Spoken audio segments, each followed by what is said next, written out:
Bienvenue dans le podcast Le Cercle du Feu. Ici, nous allons parler de créativité. Nous irons à la rencontre de différents parcours et voir ce qui fait de nous un créateur. Nous explorerons leur inspiration, leur lieu et leur processus. Je suis Margot Jimkovitch et je vous amène avec moi dans mon Cercle du Feu.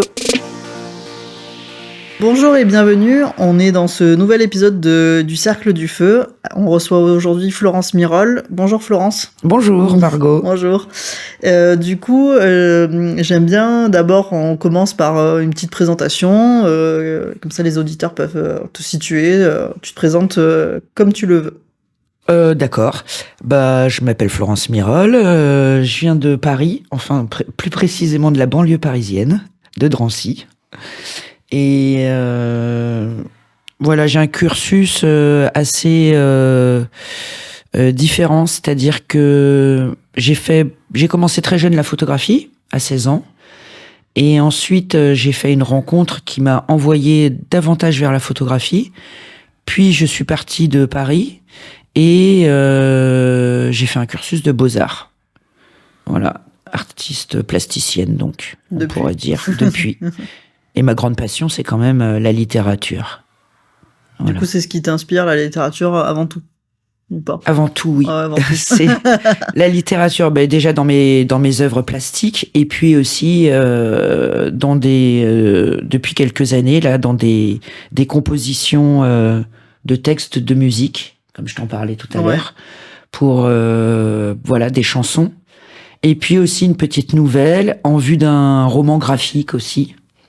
Du coup, t'es hyper protéiforme, multimédium, quoi. Multirécidiviste. Ouais. Du coup, tu fais, pour que les gens sachent un peu, même si après ils vont être curieux, je pense, et aller voir directement ton travail sur Internet. Tu fais de la photo, tu fais de l'écriture, de la musique, de la peinture. Alors, pas de la peinture. Pas de la peinture, Non. Je pense que j'ai un travail pictural, vraiment, et je travaille la photographie, d'ailleurs, plutôt comme une matière. J'ai pas j'utilise pas de Photoshop, etc.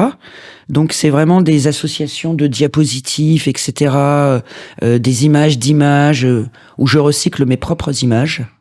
Donc, il y a un travail plus, en fait, presque d'archéologie, avec les images, avec mes propres images, qui travaillent avec le temps dans ma mémoire, et puis aussi elles-mêmes, qui travaillent aussi elles-mêmes. Alors quand ça arrive, c'est vraiment la magie. C'est-à-dire que j'ai fait par exemple des projections au début de mes travaux où j'avais pas encore des diapositives sous verre, etc. Donc les diapositives pouvaient brûler.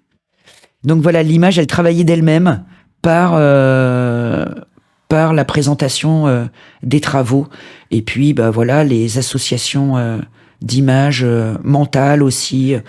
Tout ça, c'est à travers souvent des déplacements, des paysages. Ouais, du coup, la photographie, tu t'en sers vraiment comme une matière organique à part entière. Ouais, comme une base, en fait. Et puis ensuite, je la retravaille, soit en diapositive, soit en sérigraphie. Et puis d'elle-même, elle va muter, en fait. Elle va bouger. Et c'est ça qui m'intéresse, c'est que c'est très rare quand c'est la première image que je montre. L'image que je montre souvent quand j'expose, c'est des images qui ont été retravaillées, alors non pas par Photoshop, etc., mais par les trames, par moi-même, par les surexpositions ou les projections, etc. Et du coup, tu collectionnes des images dans tes travaux, c'est toi qui les as pris en photo, ou il y a aussi un travail d'archivisme Alors, il y a beaucoup de mes images, parce que je travaille depuis longtemps, depuis 93 en fait, donc ça va faire une trentaine d'années que j'ai une collecte de mes images. Et oui, aussi, il y a des images d'archives, je dirais, et c'est des images essentiellement qui concerne un thème que je me suis un peu approprié, on pourrait dire tout ce qui touche pas terre.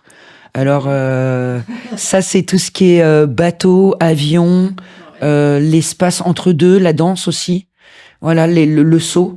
Et ça rejoint toute une un mouvement qui est rattaché à un espace en fait entre deux. Okay. C'est un espace intermédiaire. Et cet espace intermédiaire me convient bien, notamment dans ma façon de vivre, mais aussi dans mes travaux. Et du coup, t'as un système d'archivage où, pour après aller puiser quand t'as une idée, est-ce que, enfin, c'est une double question, mais Oui. est-ce que du coup, il y a une image, tu t'en es servi, on va dire, déjà une ou deux fois, et après tu dis c'est bon, je m'en sers plus jamais, ou elles sont aussi réutilisables à l'infini, Ouais, c'est comme quelqu'un qui utilise du rouge sur sa palette pendant ouais, 20 ans, en quoi. fait, c'est à l'infini, quoi. C'est-à-dire que j'ai des images. Alors après, les images qui marchent, j'allais dire qui fonctionnent, sont rares. Parce que je fais des millions, j'allais dire des milliers d'images. Les images qui marchent sont rares, donc effectivement, les images qui marchent, en fait, elles sont en haut de mes archives, j'allais dire quoi. Donc c'est souvent l'image de l'image de l'image de l'image de l'image qui est démultipliée avec des typons, avec de la lumière, avec des gélatines, avec des trames, etc. Une image. J'en ai une, par exemple, en tête, c'est les hortensias que j'avais pris en Italie. Elle est démultipliée 4 fois de manière différente. Ça te sert vraiment de base de matière. Mm. Et ça peut, du coup, des fois, c'est ça qui te donne l'idée d'un résultat visuel plastique, ou tu pars d'autres sources. Enfin, j'imagine que c'est toujours pareil, on est toujours... D'autres sources, c'est-à-dire un livre, une chanson, ouais, alors les un livres, truc qui s'est passé dans ta journée. Ils sont très présents, effectivement, les lieux aussi. Et puis, j'ai l'impression de courir toujours après les images. C'est aussi pourquoi je les retravaille et qu'elles sont omniprésentes et qu'elles peuvent être triplées, quadruplées, etc. J'ai l'impression qu'elles sont toujours inachevées. On parle de l'image fixe et l'image fixe, elle est pas, pour moi, elle est fixe dans le sens où, mais elle évolue. J'aimerais en fait obtenir une image en devenir qui va toujours se métamorphoser. Et c'est ce dont parle très bien Didier Huberman ou d'autres. C'est l'image survivante en fait. Ok, d'accord, survivant. Ouais, moi j'étais en train de penser à Hervé Guibert qui parle de l'image fantôme. Super bouquin, si vous l'avez pas lu, lisez-le. Et justement, il parle beaucoup de la photographie, de qu'est-ce que peut être une photo, enfin voilà, t'as jamais la photo parfaite, tout ça, et justement cette image fantôme, ce côté fantomatique et inachevé, des fois j'ai l'impression que c'est quand même, ça se frotte un peu. Ouais. Tu vois. Surtout dans visuellement, dans ce que je vois de ton travail, il y a aussi pour moi un truc un peu, voilà, disparition, apparition. C'est une histoire aussi beaucoup, j'ai l'impression, comme on parle d'image, et je disais l'image fixe, mais l'image, et aussi j'ai rajouté immédiatement l'image en devenir. Oui, c'est de l'ordre de l'apparition et de la disparition. Et en fait, tout ça, je pense que c'est la mémoire. Et une mémoire universelle, si le mot universel peut être entendu en tant que pour tous, mais c'est oui, les images fantômes, c'est-à-dire l'image qui va tout d'un coup comme une odeur, tu vois, nous appeler quelque chose. Voilà, j'aimerais c'est une espèce d'absolu qui est impossible, mais voilà, d'avoir des images qui font chez le regardeur, le spectateur, une sorte de flash dans sa vie qui puisse apparaître et disparaître. Voilà, une image obsessionnelle, un peu une image survivante, une image fantôme. Et ça, je pense que c'est très lié au temps et à la mémoire de chacun. Et ma mémoire personnelle est constituée pour le travail plastique de livres et d'images, et c'est souvent d'ailleurs des images, je parlais de tout ce qui touche pas terre, des images aussi liées à des lieux, et en fait je me rends compte que je vais souvent travailler dans des lieux portuaires où il y a justement les arrivées, les départs, donc c'est toujours un système comme ça d'errance, de traversée, voilà, de voyage. Et la plupart de mes images, elles sont ou à Naples, ou à Port-Vendre, ou à New York, ou au Havre, où je vais beaucoup. Voilà, donc je me rends compte que c'est lié aussi à des lieux, où c'est là où j'ai des nouvelles images que je me réapproprie et que je retravaille Ouais, t'as pas un travail de photographe où tu vas photographier tous les jours, enfin tous les jours. T'as des périodes de photographie plutôt. Oui, c'est Ouais, des périodes, en ouais. fait. Je suis pas du tout Avec ton appareil, quelqu'un de constant, en fait. Je OK. suis pas du tout comme certains peintres peuvent l'être, dont j'ai beaucoup d'admiration, autistes, par exemple, à l'atelier, qui vont à l'atelier de 9h à 17h. Je fonctionne pas du tout comme ça. Je pense que je fonctionne par accumulation, macération d'espaces, de lieux, de rencontres, d'expériences, et que je suis aussi dans quelque chose de contemplatif, moi. Mmh.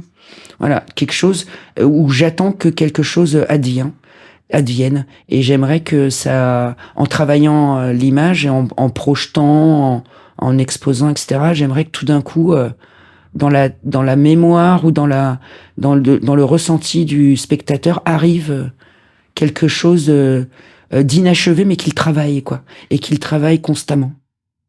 Et du coup, tu penses que Du coup, c'est un travail d'arrache-pied. Hein. C'est pas parce que je vais pas à l'atelier tous les jours, c'est les vacances abstinence, quoi. Oui, en même temps, tu vas pas à l'atelier tous les jours, mais tu vis dans ton atelier, du coup, enfin, où ton atelier est chez toi. Oui. Donc, ça aussi, je pense que sur le travail de ta créativité et de ton rapport au travail, c'est très différent que de sortir de chez soi pour aller à l'atelier Ouais. ou comme on va, voilà, au bureau ou au studio de musique. Ouais, alors ça, j'ai essayé et en fait, c'est pas pour moi. Mais parce que le lieu ici s'y prête. Oui, t'as trouvé une maison qui se prête Voilà. à ça. J'ai trouvé un lieu fabuleux où j'ai plusieurs endroits, comme tu as vu tout à l'heure Ouais. en visitant la maison. Et c'est vrai que ces endroits, pour moi, sont idéaux. C'est des endroits intermédiaires où il y a des espaces qui se prêtent à la rêverie, à l'écriture, au papier, au collage, à la photographie, à l'attente, à l'oubli. Voilà, c'est plusieurs endroits. Donc en fait, je vagabonde même chez moi, hein, comme déjà je vagabonde un peu partout. Chez moi aussi, c'est très incisif en fait, presque les lieux où ils sont marqués par des passages comme ça d'errance, où je peux écrire, je peux rêver et puis quelque chose arrive. Ouais, du Voilà. coup, tu vas pas à l'atelier de 9h à 17h, mais en fait, t'y es par contre en permanence, quoi. Oui, j'y suis tout le temps et je peux paraître très sympathique, mais en fait, je suis un ours. Je dis pas que je suis pas sympathique, mais j'ai beaucoup d'énergie parce que je suis très souvent en fait chez moi en attente presque, j'allais dire, de quelque chose qui va Se passer, quoi. qui va se passer, Ouais. qui va arriver. Ouais. Ouais. Pour revenir du coup à tes images photographiques qui deviennent après des sérigraphies et bien d'autres choses, ce travail-là, il a commencé quand en fait? Toute cette envie de parler d'inachevé, de mémoire, de... Bah, en fait, je m'en suis rendu haut. compte. Je pense qu'on fait des choses assez inconsciemment, mais que notre travail parle beaucoup plus peut-être que nous-mêmes ou les mots qu'on peut des fois y placer. Et en fait, je me suis rendu compte que je fonctionnais comme ça dans des systèmes d'archives. Donc c'est depuis quelques années où je me suis rendu compte que c'était des accumulations d'images et de recherches. Ouais, donc ça fait pas très longtemps que tu l'as conscientisé. Ça fait 4-5 ans seulement. Oui, donc sur toute... parce que ça fait déjà longtemps que tu travailles, Ouais. c'est pas si vieux que ça, quoi. Non, c'est pas si vieux que ça, mais très tôt, très tôt, c'était déjà trop tard, j'allais te dire, comme Duras. Mais très tôt, en fait, voilà, une des premières grandes expos que j'ai faites, c'était mes images qui cramaient avec le projecteur. Et qui, d'ailleurs, c'était la gare maritime à Port-Vendre. Et en fait, j'avais pas protégé mes diapositives sous verre, donc il y avait des fenêtres du lieu qui éclataient, qui brûlaient, etc. Et ça, c'était déjà 95, 96. Donc en fait, j'avais déjà il y avait déjà cette thématique et je m'en rendais pas compte. Et en fait, oui, comme tu dis, je l'ai conscientisé il y a quelques années, il y a 4-5 ans. Ouais, alors que ça fait déjà très longtemps que tu fais ça, quoi. Ouais, depuis toujours, Ouais. en fait. Et ton travail, du coup, comme tu es très protéiforme, ton travail d'écriture et de musique, il est aussi sur les mêmes thématiques ou t'es parti complètement ailleurs, t'as exploré d'autres facettes de ta créativité? Alors c'est autre chose. L'écriture, c'est pas l'art plastique. C'est beaucoup plus, j'allais dire, mais c'est personnel. Ce que je dis, ça ne regarde que moi. Donc, Ouais, mais tout l'idée du podcast, c'est que ouais, sa propre vision ouais, personnelle. mais c'est personnellement, c'est beaucoup plus intransigeant. L'écriture, beaucoup plus difficile et beaucoup plus laborieux, j'allais dire, que le travail plastique, artistique plastique. Et puis j'écris différentes choses. Donc des petites nouvelles, des petits tirs automatiques, des déclamations comme ça. Et puis depuis 3-4 ans, après avoir fait 2 ans de radio, j'écris des textes pour des chansons. Et du coup, c'est encore autre chose. C'est une nouvelle forme d'écriture. Et là, il faut, alors pas spécialement, c'est pas commercial, mais il faut quand même un refrain, puisque je suis embarquée avec, je suis pas toute seule, je suis avec des musiciens. Après, on va au studio enregistrer. Donc voilà, là, c'est une autre forme d'écriture, et ça me demande beaucoup de temps de travail. Mais par contre, il y a quelque chose de similaire à l'art plastique, c'est que quand j'écris des textes, des chansons, je prends plein d'autres textes. Donc c'est comme des cadavres exquis. Tout d'un coup, je suis avec un musicien. On commence souvent avec un guitariste, tous les deux. Et puis en fait, avec ces accords, voilà, je vais avoir quelques phrases. Et puis ça va se transformer. Il va y avoir un refrain. Je vais prendre d'autres textes, etc. Des ponctuations comme ça. Mais pour moi, l'écriture est beaucoup plus pas difficile, mais j'ai envie que ce soit assez juste et assez simple, efficace. Et du coup, ça me demande beaucoup. Ben oui, parce que c'est un médium différent. Peut-être que tu as commencé plus tard. Du coup, oui, il est moins naturel parce que voilà, les arts visuels, ça fait longtemps que tu as trouvé peut-être ta routine aussi. Alors après, je slamais beaucoup. J'ai fait beaucoup de slam en public. Donc ça, il y avait une... Et puis en fait, c'est en invitant des invités à la radio où je déclamais mes textes. Et puis, il y avait un invité qui m'accompagnait. Et c'est à ce moment-là que m'est venue l'idée, avec quelques compos, d'en faire des chansons. Après, ça paraît assez évident, puisque j'écris pareil depuis que je suis très jeune. Donc ça paraît évident, mais il y a des choses qui mettent beaucoup plus de temps que d'autres à devenir, en fait. Oui, il y a des choses qu'on veut garder pour soi aussi, comme une petite base secrète, quoi. C'est ça. Et puis là, on est embarqué à plusieurs, et puis on commence à avoir ces collectifs. Donc oui, c'est très différent du travail à l'atelier, quoi. C'est différent de la boîte noire où on est complètement Puis moi, je suis des fois dans le labo photo, donc là, c'est la boîte rouge où tout d'un coup, il y a un espace-temps qui est décalé, on est seul. Là, voilà, on est plusieurs, il y a des conditions, il faut que tout le monde soit à un moment au studio, il faut enregistrer. Là, je travaille avec une vidéaste, donc là, voilà, il va y avoir des objets bouclés, un produit, entre guillemets, complètement fini. Et j'en suis hyper contente. Par contre, ça met beaucoup plus de temps que l'art plastique. Ça met plus de temps parce que vous êtes plusieurs aussi à décider et du coup le processus il est plus qu'avec toi. Ouais. Alors je suis un peu chef d'orchestre parce que je suis à la base de ce projet qui me tient vraiment à cœur. Mais en même temps, voilà, il y a une vidéaste, il y a des musiciens, on va au studio enregistrer. Donc ça ne dépend pas que de moi. Et je suis très contente aussi d'avoir cette expérience où on est à plusieurs en collectif. Et tu sens que sur ta propre créativité, ça change des choses sur ton rythme que tu dois de production et même d'idées, tu vois? Le fait que tu sois plus toute seule.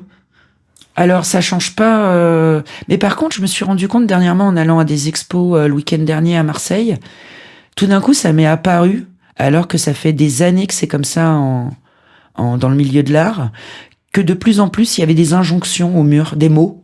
des phrases. Et je m'en étais jamais aperçu. Ah ouais, c'est vraiment... il y a le texte d'entrée qui t'explique un peu tout, et puis maintenant, ils aiment bien mettre des citations, des mots un peu forts. Ouais, et puis beaucoup de graphes aussi, où les gens s'expriment directement. Ouais. Et en fait, tout d'un coup, ça m'est apparu, quoi. Alors que ça existe depuis des années, mais comme en ce moment, enfin depuis quelques années maintenant, je suis dans la composition de textes et j'interprète les chansons, et ben tout d'un coup m'est apparu que en art plastique aussi, il y avait beaucoup d'injonctions littéraires, j'allais dire, de mots, où les gens s'expriment de cette manière sur les feuilles, avec leurs dessins. Il y a des mots aussi, il y a leurs états d'âme, il y a des mots écrits au mur. Bon, il y a toujours les cartels de présentation, etc. Voilà, donc peut-être que ça va, oui, effectivement, peut-être que ça va switcher quelque chose. Voilà.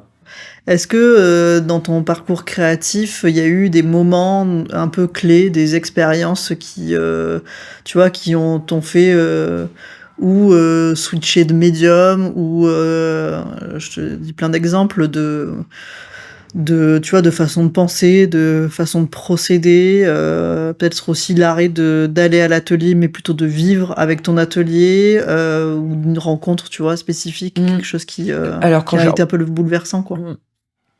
En fait, quand j'étais très jeune, mais déjà c'était tard, en fait, j'ai rencontré quelqu'un qui était photographe à Paris, qui s'appelle Marianne Rosenstiel, et j'étais entre deux déjà. Je faisais j'étais au bac, etc. Et j'étais intervenante à l'école de cinéma à Paris, à la Fémis, et je faisais décor et mise en scène. Et puis j'ai rencontré cette photographe qui m'a embarquée comme assistante. Et en fait, j'ai découvert l'art. La première expo, c'était tard déjà, j'avais 19 ans. C'était Egon Schiele, je me souviens. C'était au musée Marmottan, c'était les arbres d'automne. Et là, j'ai eu Moi, je viens d'un milieu très populaire où mes parents ne sont pas du tout banlieue parisienne, dans le 9-3, comme on dit, avec des parents à la base ouvriers, etc. Et cette rencontre avec l'art m'a vraiment ouvert une porte vers quelque chose que je connaissais pas. Et c'est là où d'ailleurs, c'est là où j'ai ensuite quitté Paris et où j'ai été vivre dans le sud de la France. Et ensuite où j'ai après la Fémis, où j'ai fait une première école Fond Blanche qui était de la sculpture, de la peinture, des bijoux. Et après j'ai fait les Beaux-Arts, 5 ans de Beaux-Arts. Mais c'est grâce à cette rencontre avec cette femme qui m'a ouvert quelque chose d'autre.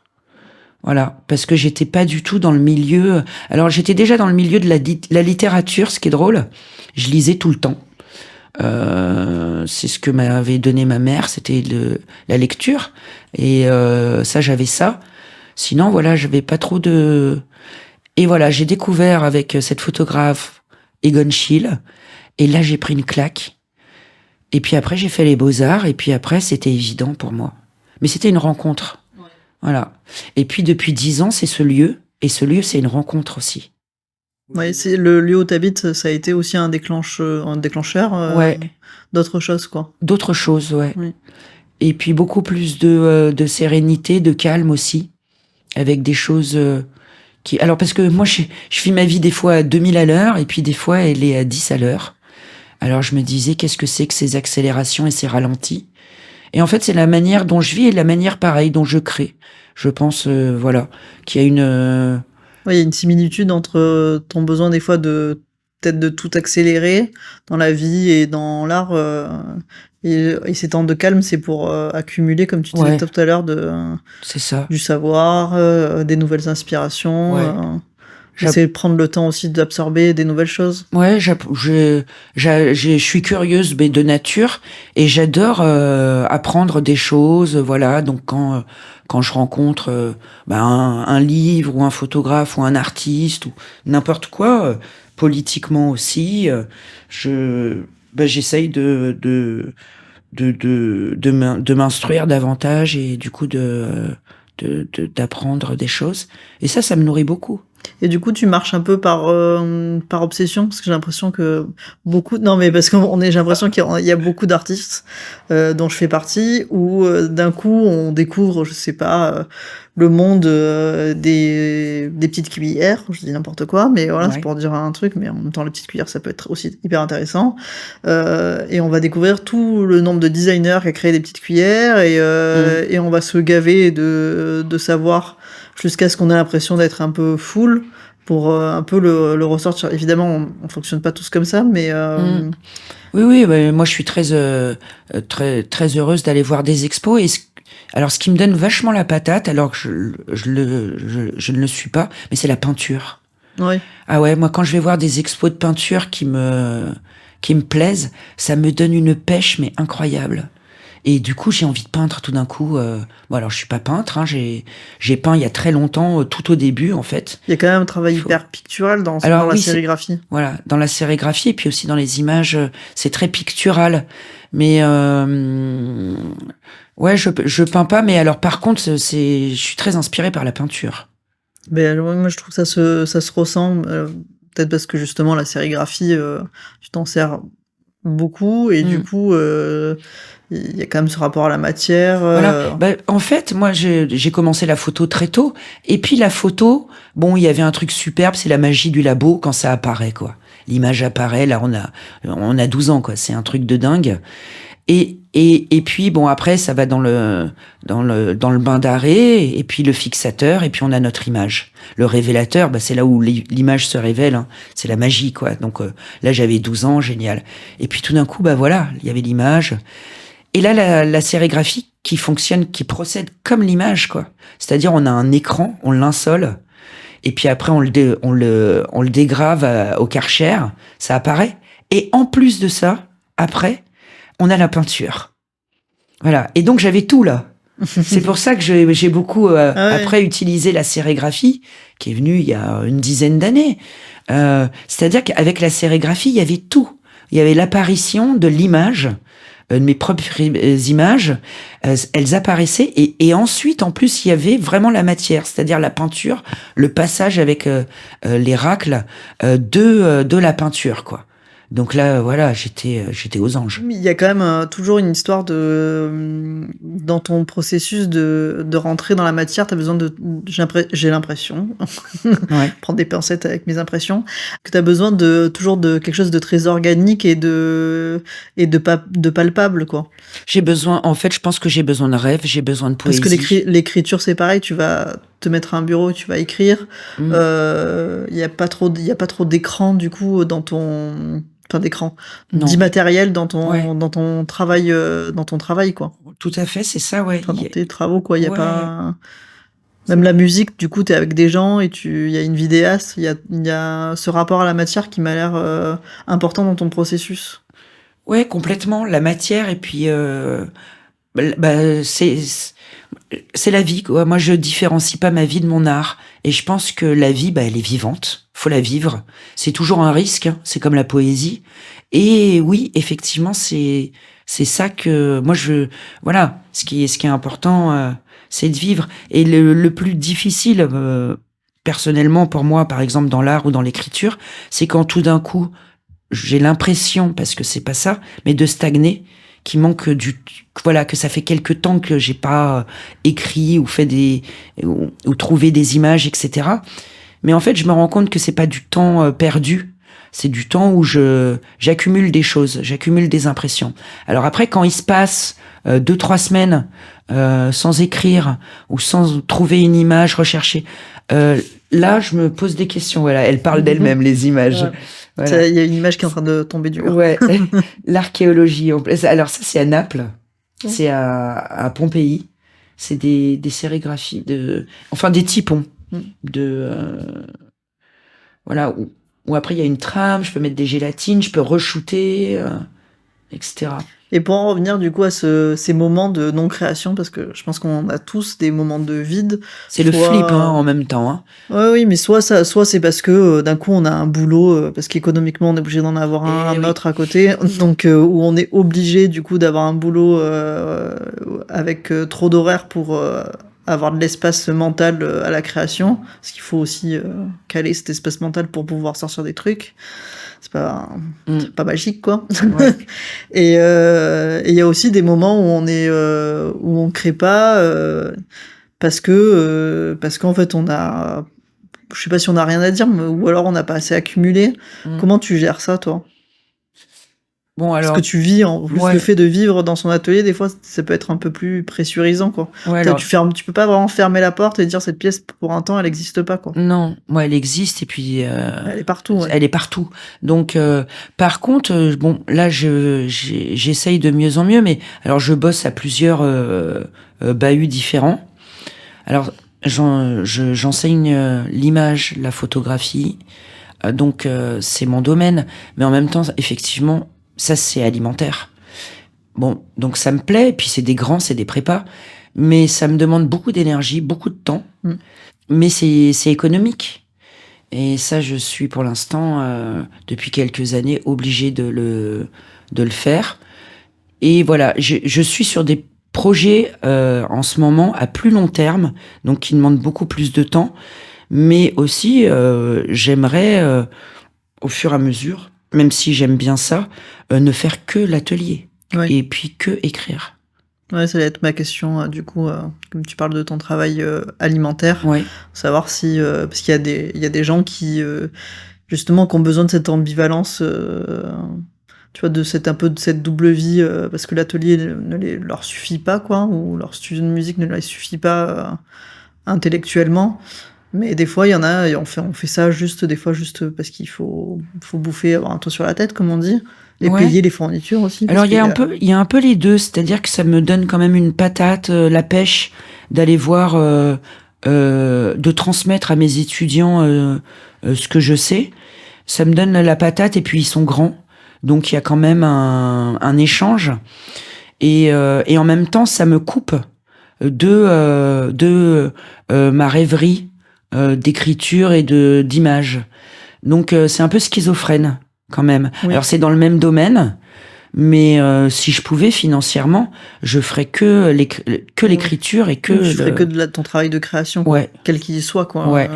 Après, effectivement, je me suis rendu compte aussi que d'aller enseigner au bahut ou de faire des workshops, là, je suis en workshop en ce moment à Uzès, ça donne une patate, ça donne la pêche. Voilà, je sors, je suis pas obligée d'être en jogging toute la journée mais de plus en plus, je m'en passerais bien. Hein. Moi, j'aimerais ne faire que lire, écouter de la musique, des podcasts, écrire, dessiner, faire des sérigraphies. Ce serait idéal, quoi. Ouais, ce serait ton idéal, quoi, si c'était possible, quoi. Ouais. Après, voilà, comme tout le monde, faut que je bouffe, donc je vais enseigner ailleurs. Ouais. Non, mais cette notion d'économie, je trouve qu'elle est toujours intéressante d'en discuter par rapport à la créativité, parce que pour avoir fait personnellement 1 milliard de boulots différents, des fois j'ai été obligée même de changer un peu de médium, quoi. Quand j'étais en restauration pendant 2 ans et demi, bizarrement ça m'a permis de créer une maison d'édition, et je me suis mise à écrire alors que je faisais jamais ça avant, quoi. Et d'ailleurs depuis j'écris plus, mais parce que j'avais pas d'autre espace, j'ai plus de temps d'espace d'atelier, quoi. Ce temps ne pouvait pas exister, quoi. Ouais, mais est-ce que ça te bouffait la tête, quoi, l'énergie?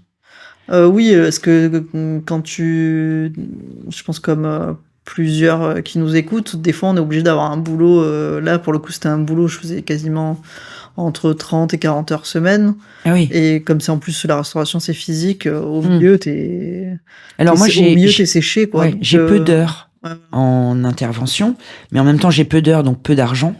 Donc je suis obligée aussi. C'est toujours le même problème, voilà, quoi. C'est le truc. Donc là je suis obligée par exemple de faire un workshop. Alors j'adore. Hein.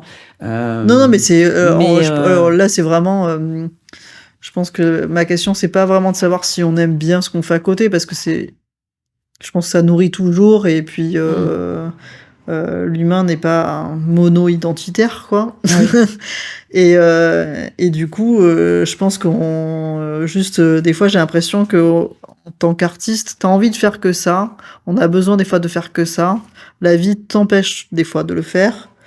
Des fois, c'est pour des bonnes causes parce que ça te permet d'avoir un peu plus d'argent pour, par exemple, sortir de la musique parce que ça coûte de l'argent de sortir de la musique, Oui. ou des nouvelles sérigraphies parce que c'est pareil, ça coûte de l'argent. Mhm.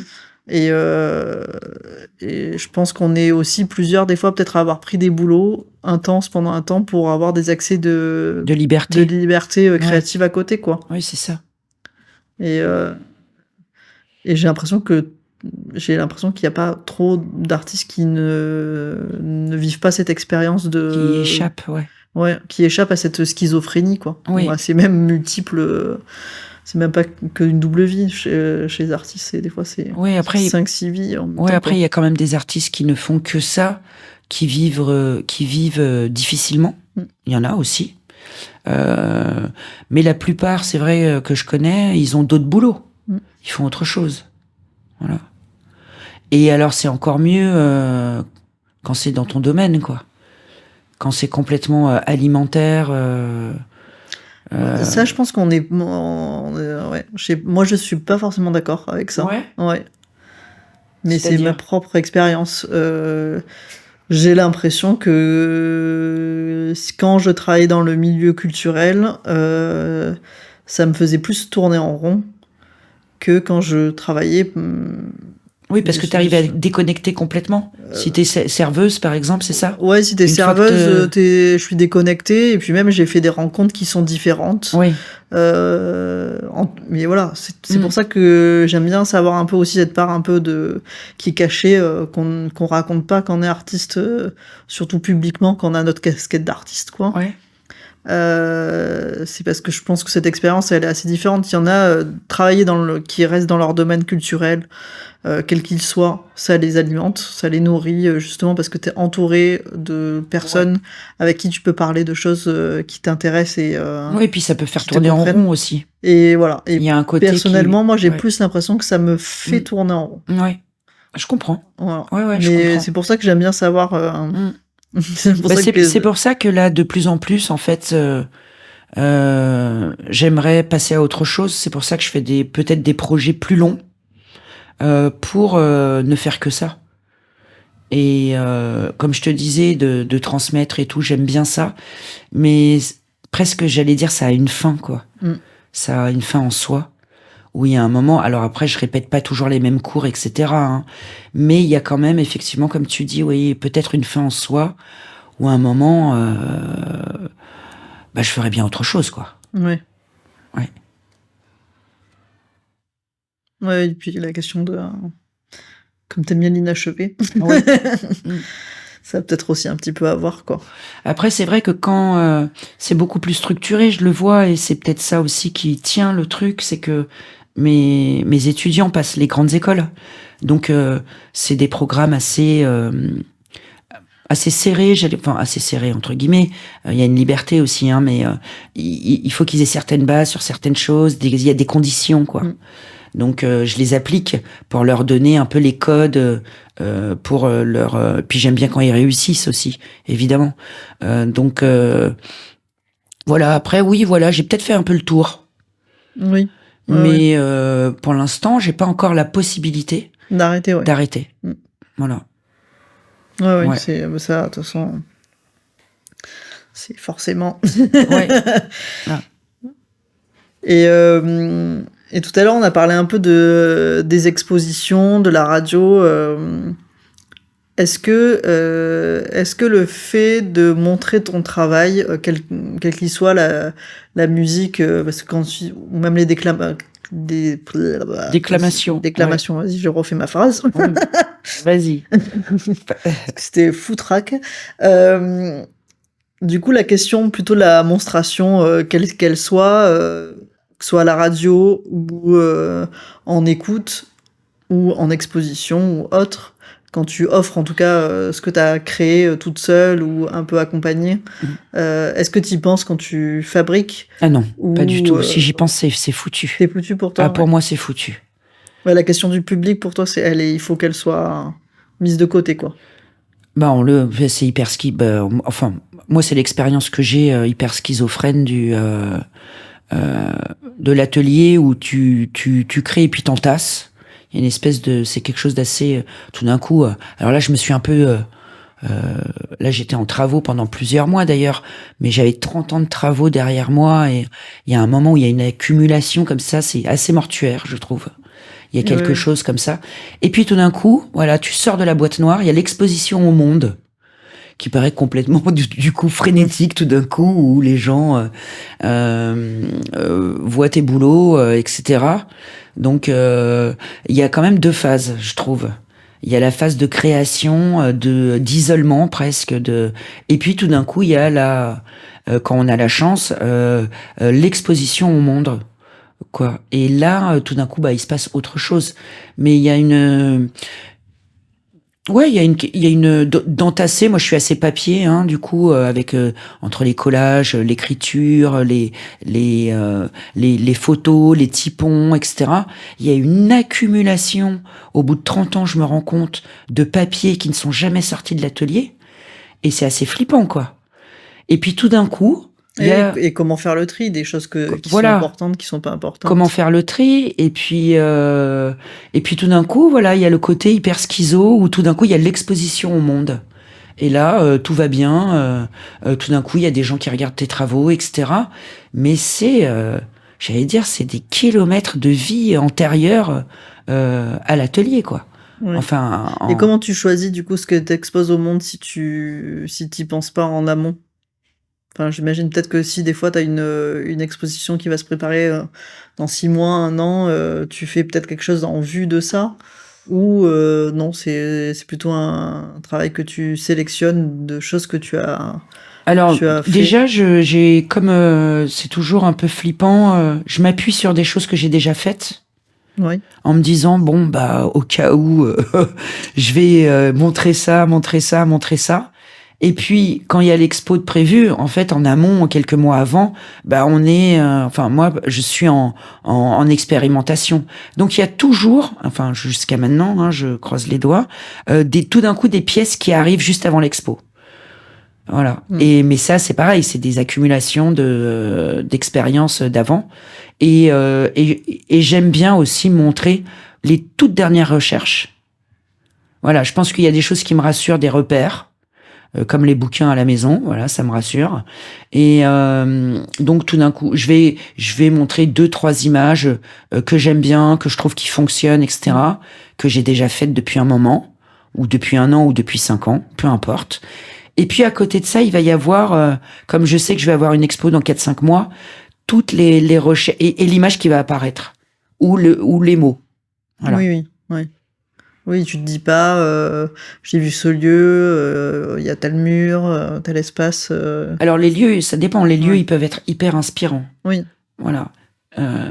Puisque pour moi, le lieu, il compte beaucoup. C'est des rencontres aussi, les lieux. Parfois même plus que les gens. Donc des fois, il y a des déclics avec les lieux. Sous forme, comme je fais pas mal de choses différentes, ça peut être des installations. Ça peut être tout d'un coup une projection de quelque chose, ou des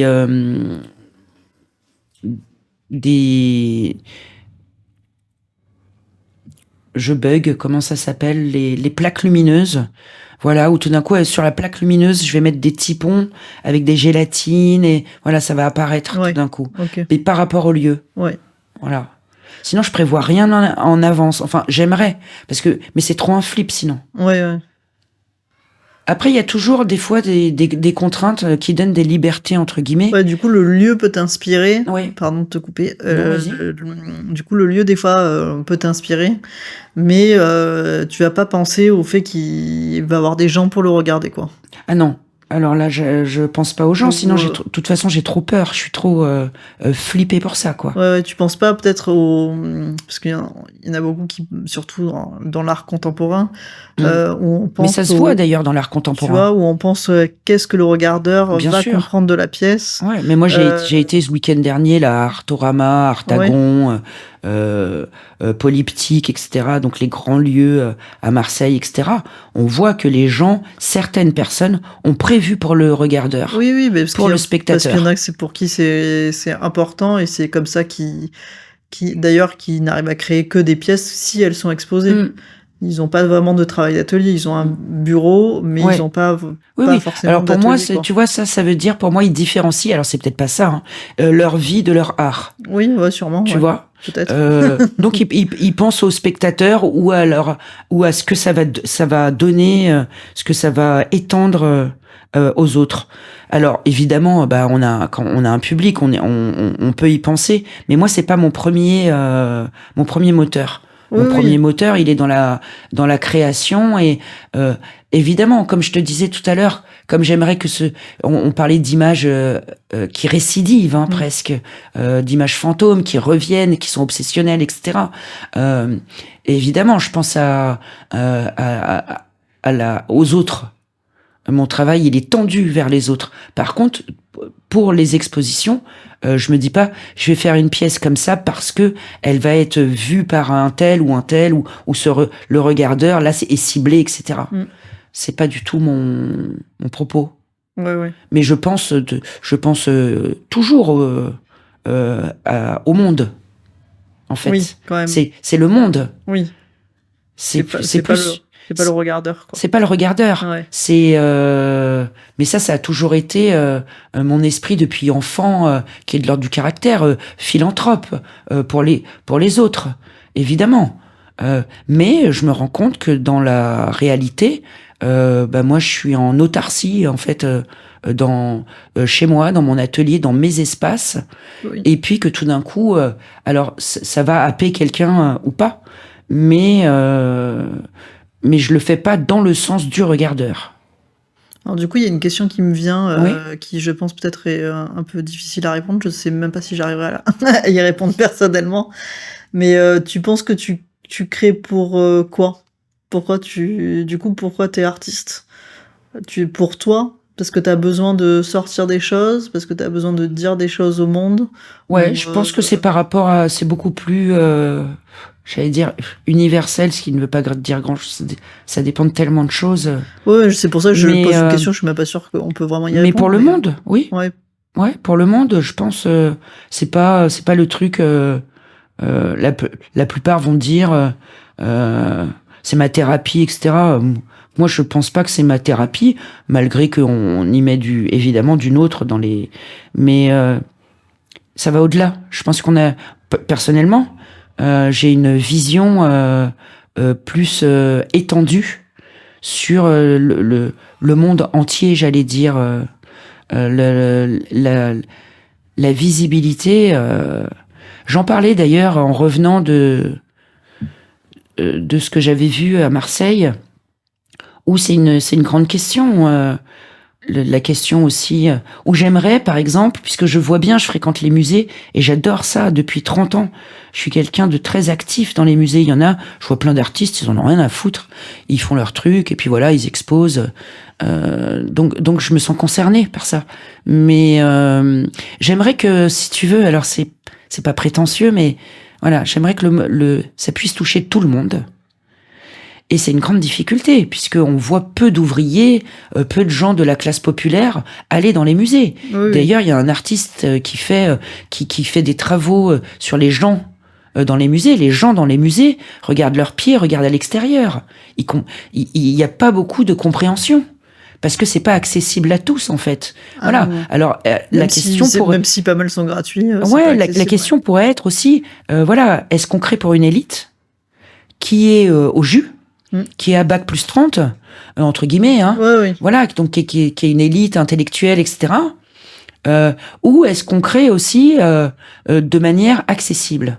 Alors, en plus, c'est pas pour me dédouaner, mais moi, j'ai bac plus 30, enfin, bac plus 10, mais il faut rien du tout, mais j'ai une notion, et qui est assez absolue et philanthrope, je pense, qui est peut-être du coup fausse, mais on en parlait longuement, de pouvoir que mes chansons, mes textes ou l'art puissent être accessibles à tous. Et ça, c'est une grande question parce que en fait, je me rends bien compte en ayant été tout le week-end à Marseille, et c'est pas du tout contre. Je comprends aussi, mais qu'elle est pour une élite, qu'elle est pour des gens avertis du milieu, etc. Oui, ça c'est souvent le problème qui est le plus posé aux artistes C'est un grand contemporains, débat, quoi. en tout cas. Je sais pas si c'est un problème, Non, mais en mais c'est tout le cas, problème. Moi, je pense que c'est un grand débat. C'est le problème. En tout cas, personnellement, c'est mon problème moral en tant que créatrice d'art contemporain, parce que voilà, j'en ai beaucoup fait. Oui, mais tu vois, tu disais tout à l'heure, en fait, excuse-moi de te couper, ouais, vas-y. mais tu disais tout à l'heure par rapport à tes travaux que je connais aussi, en tant que toi, t'es aussi artiste plasticienne. Tu vois, on parlait tout à l'heure des rites et qui sont aussi le cœur de tes travaux. Et quand tu amènes tes travaux finalisés, tu as effacé, tu disais. Oui, tout ça. oui, j'ai effacé, ouais. Tu vois, donc il y a aussi une monstration pour les autres. Ouais. Ou quand moi je vois tes travaux, que je trouve déjà, comme je te disais tout à l'heure, très branchés, où tu as quand même appris, construit avec l'histoire de l'art. Oui. Il y a quelque chose de drôle, de pertinent, et en fait qui est accessible à tous. Et je te parle tout à l'heure des rites, et tu me dis mais c'est la base de beaucoup de bases de mes. Mais ça tu l'as effacé alors qu'il est au cœur de tes travaux pour sans doute peut-être quelque chose qui est accessible. Oui. Tu vois, donc ça rejoint ce grand débat. Oui, parce que je pense que c'est un débat qui du process en fait, qui est très intéressant parce qu'il y a quand même beaucoup de gens qui sont artistes viennent pas forcément de milieux hyper intellectuels ou aisés. Des fois, tu te retrouves artiste toi-même alors que autour de toi personne n'y comprend rien. Alors je dirais, moi je viens pas du tout d'une classe ouvrière, mais en tout cas, déconnecté de l'art contemporain, où ça c'est sûr.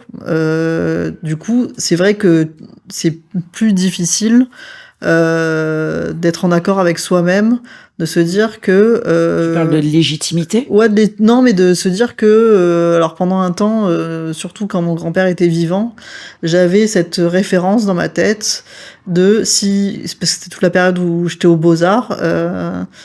où j'ai construit du coup ma base d'artiste, quoi, mon socle voilà d'être artiste.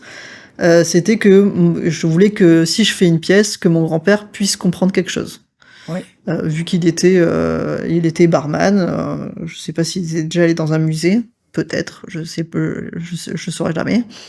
Mais du coup, j'avais envie que c'était mon curseur. Ouais. Je voulais qu'il comprenne pas forcément toutes mes références, mais j'avais envie qu'en tout cas il y ait quelque chose le toucher. Parce que j'avais vraiment beaucoup de mal parce que ça a été un grand choc personnellement à l'entrée aux Beaux-Arts. Il y avait un peu ce tabou. Alors les choses ont énormément changé quand même. Mais nous, en tout cas, à l'époque, il y avait quand même ce tabou de se dire, tu pouvais pas produire une œuvre juste qu'elle soit jolie. Il fallait pas qu'elle soit juste jolie. Oui. Et c'était vraiment, si tu avais fait quelque chose de juste joli, ça allait pas du tout. Maintenant, les choses changent beaucoup. Les artistes, je trouve, reprennent un peu la place. Jolie, tu veux dire esthétique. Juste esthétique, voilà. C'est cool de l'avoir accrochée dans son salon, mais en fait, elle veut rien dire, quoi. Ouais. Ça, c'était vraiment un peu une insulte suprême, quoi, aux Beaux-Arts à l'époque. Oui, c'est le discours quoi, qui va avec. Et j'ai toujours été très très mal à l'aise avec ça. Et c'est pour ça que la question du regardeur, de savoir comment on se perçoit aussi en tant qu'artiste, de qu'est-ce qu'on offre, parce qu'évidemment en plus on n'a pas du tout toutes les réponses de ce qu'on a produit. Surtout j'ai l'impression dans l'art visuel et puis même dans n'importe quelle forme d'art en fait, t'as pas la maîtrise de comment les gens vont recevoir ce que t'as produit, quoi. Enfin si tu décides de le montrer, parce qu'il y en a qui décident de jamais rien montrer aussi, quoi. Et ça aussi, ça c'est un autre parti pris. Mais oui, c'est un grand débat, l'accessibilité. Après, on a toujours, depuis quelque temps, il y a le côté du beau qui est à bannir. C'est beau, ça c'est. Moi, j'aime bien la beauté. Il y a quelque chose aussi moi, je travaille beaucoup les paysages et c'est les lieux. Et il y a des lieux qui sont d'une beauté foudroyante. Et pourquoi une image, ou un texte, ou une œuvre, elle serait pas alors, simplement, j'allais dire tout simplement, foudroyante de beauté, quoi. Voilà. Oui, qu'il n'y ait pas d'explication, quoi. Ouais. Alors, après, évidemment, si elle est foudroyante de beauté, elle vient pas de nulle part. Non. C'est ça Moi, ça m'a fait ça. Ça m'a fait ça pour une pièce, pas de théâtre, une chorégraphie plutôt, de Olivier Dubois, Révolution. Ouais. Ça m'a mis une claque énorme. Alors, il se passe, t'as l'impression qu'il se passe pas grand chose, c'est juste des gens qui avancent vers toi en marchant, ils sont tous nus, il y a une espèce de foule qui vient, et je pourrais toujours pas l'expliquer de pourquoi ça m'a fait un tel choc cette pièce, mais ça a été et je n'en ressors que de la beauté, je pas trop d'explications, et je crois que j'en veux même pas, en fait. Ouais, voilà, des fois il y a des choses qui nous traversent, et c'est pour ça que je parlais aussi d'images qui récidive. Voilà. C'est comme des odeurs où tout d'un coup on va avoir une odeur, et moi des fois j'ai une odeur et je pense à ma grand-mère, et je l'explique pas, il n'y a pas d'explication à ça. Et pourquoi une image ou un texte, il serait pas tout simplement beau et foudroyant de sa beauté, sans explication, quelque chose qui nous traverse le corps et l'âme. Voilà. Et on est depuis une trentaine d'années, une quarantaine d'années, j'allais dire, dans un espèce de concept où je le comprends, le concept, et je l'ai étudié, évidemment, mais le concept pour le concept, personnellement, m'intéresse peu. Voilà. Je parle pas d'une narration didactique, du tout, mais je parle de quelque chose qui pourrait faire écho à une mémoire collective plutôt. Oui. Voilà. Oui, comme tu parlais tout à l'heure que ton challenge, c'était, si tu faisais des pièces, ton grand-père, il pouvait, d'une manière, à sa manière, l'aimer. Voilà. En tout cas, y comprendre quelque chose. Voilà, y comprendre quelque chose. Voilà. Mais ça, c'est un sacré travail, en fait. Oui. Et c'est pas juste une beauté foudroyante. C'est, en fait, ça vient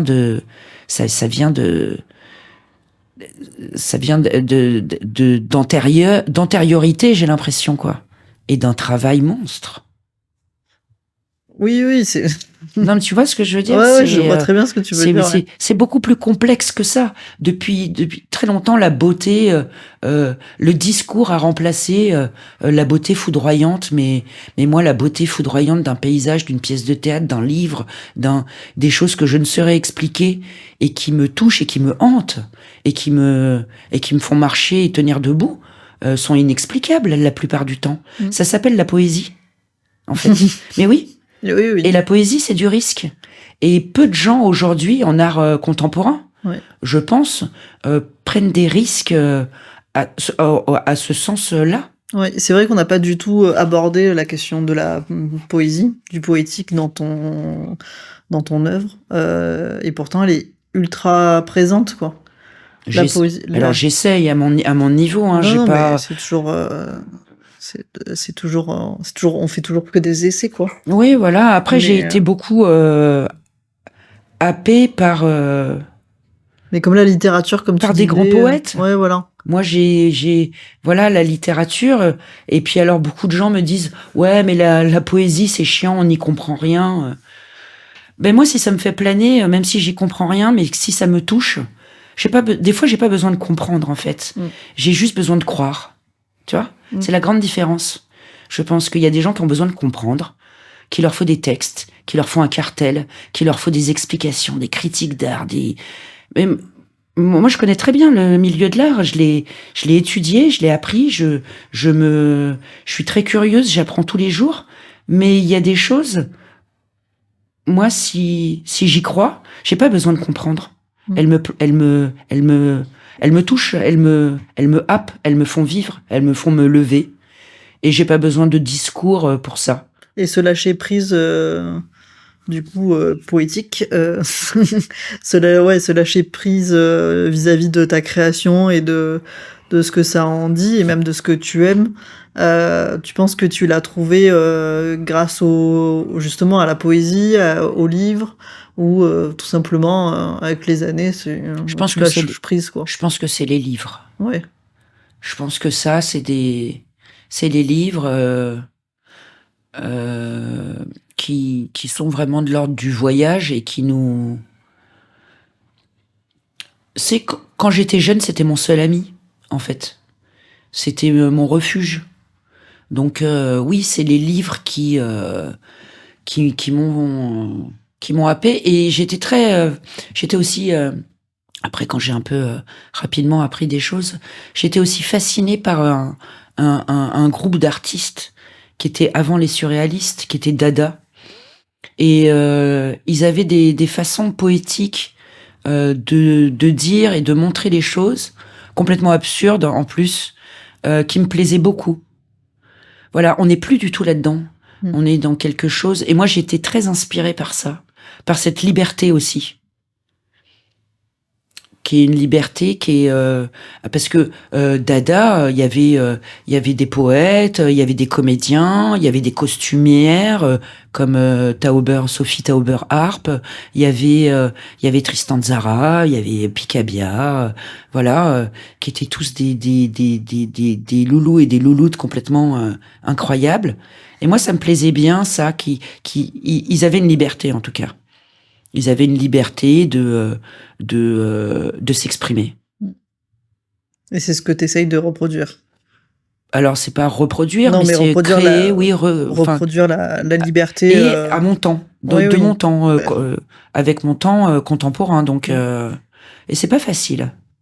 Ouais. Non, la liberté, c'est pas facile. Non, la liberté, c'est pas facile. Et le lâcher prise aussi de la création, c'est pas facile. C'est pour ça que je te demandais aussi si c'était pas des fois avec l'expérience, comme tu dis, ça fait plus de 30 ans que tu crées. Je pense que ça a aussi une influence, tu vois. Parce qu'on passe tous par des étapes de création et de notre rapport au fait d'être artiste hyper diverses et variées. Et du coup, c'est ce temps derrière soi et peut amener peut-être se lâcher prise aussi, quoi. Bah, en fait, ça m'a appris aussi cette expérience. Ça fait 30 ans à peu près que je travaille l'écriture et l'art plastique. Ça m'a appris aussi que les temps où tu fais rien, entre guillemets, parce que tu fais toujours quelque chose. Enfin, tu penses mais c'est pas du temps perdu. C'est pas. Je disais à une amie au téléphone cet été, oh là là, je fais rien, je fais que lire des bouquins. J'ai lu 5 bouquins, et elle me répond, bah tu fais pas rien. Non. Et ça m'a rassurée en fait. Mais c'est vrai, c'est pas ne rien faire. Voilà. C'est très rare qu'on ne fasse rien en fait. Ouais. Voilà. Et on est dans un monde qui va très vite. Et du coup, dès qu'on prend du temps, qu'on rêve un peu, qu'on s'assoit. Moi, des fois, je m'assois et bah je regarde dehors. Je laisse le temps au temps. Et je pense, au début, j'en avais peur, et puis depuis quelques années, j'ai plus peur de ça. De la lenteur. Ouais. La lenteur fait que... C'est une vraie prise de parole politique, quoi, d'assumer la lenteur aujourd'hui. Ah oui, et puis je pense que de toute façon, tout est politique. Oui. Il y a beaucoup de... Bah oui, enfin, après, on peut s'en détacher ou pas. Oui. Mais moi, je le détache pas de ma vie. Et je trouve que tout est politique, et aujourd'hui, tout est rapide et radical. Tiens, comme ça va dans les rats. C'est rapide, radical, racine. Ouais. C'est ça. Et justement, c'est ce que disait Horviller, le « et », il est hyper important aujourd'hui. Et la nuance. Et aujourd'hui, tout est blanc et noir, mais tout n'est pas blanc et noir. C'est l'effondrement du monde. Ça, c'est les guerres, c'est la radicalité qui nous apporte ça. Mais aujourd'hui, avec le temps, j'ai l'impression, et j'espère être beaucoup plus nuancée. Après, évidemment, comme je suis quelqu'un d'assez vive, je me frite pas mal, surtout en ce moment, avec les événements politiques. Mais voilà. Voilà. Oui, non, mais et prôner la lenteur dans la création et dans sa vie. Et ça veut pas dire qu'on est mou et qu'on sait pas s'énerver, quoi.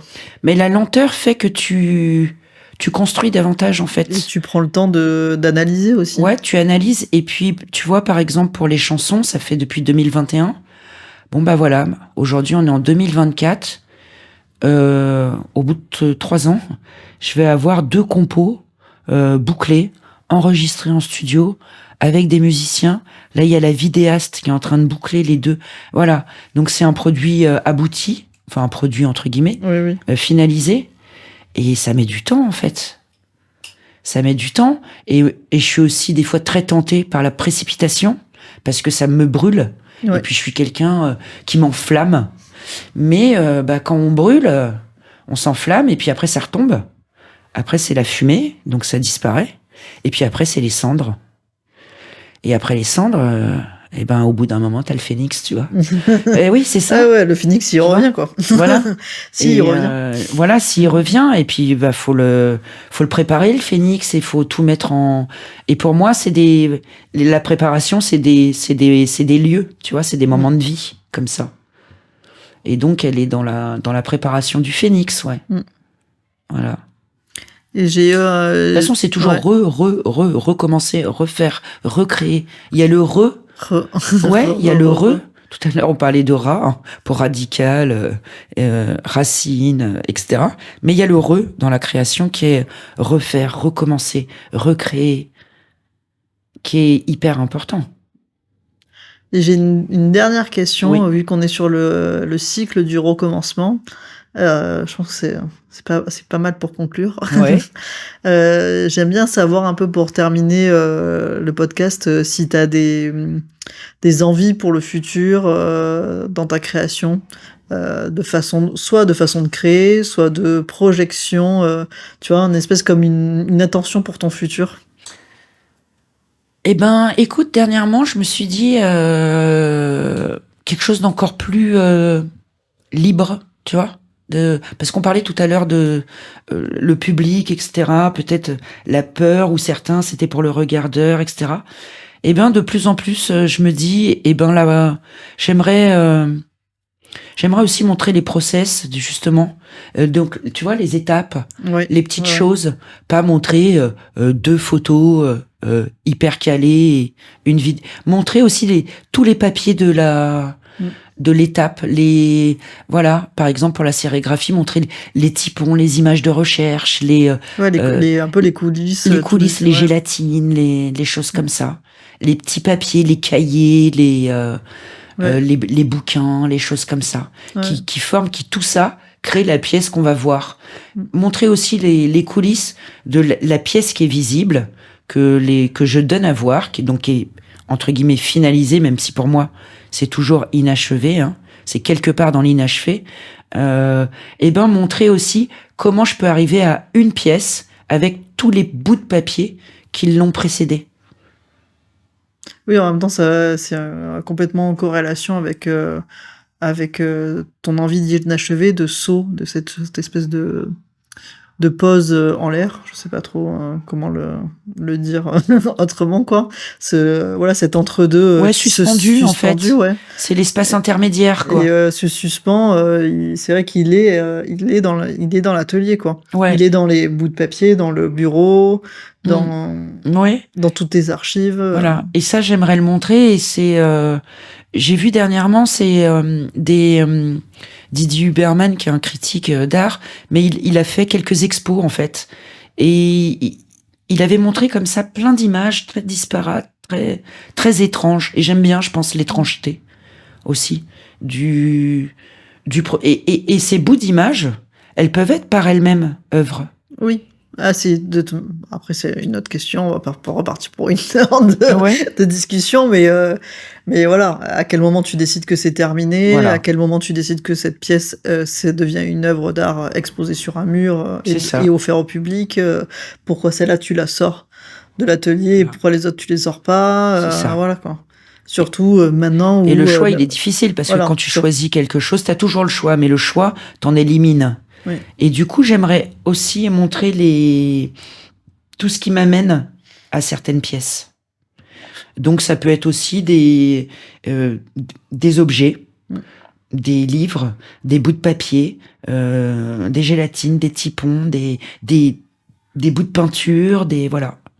Ouais, je serais la première intéressée. Hein. Tout ce qui constitue... oui, voilà. C'est ce que je trouve éminemment intéressant. Ouais. Les coulisses de la création, quoi. Oui, c'est ça. C'est un super mot de fin pour un podcast sur la création. On peut pas faire mieux, je crois. Merci beaucoup, du coup, Florence. Merci, Margot, à toi. À bientôt. Super.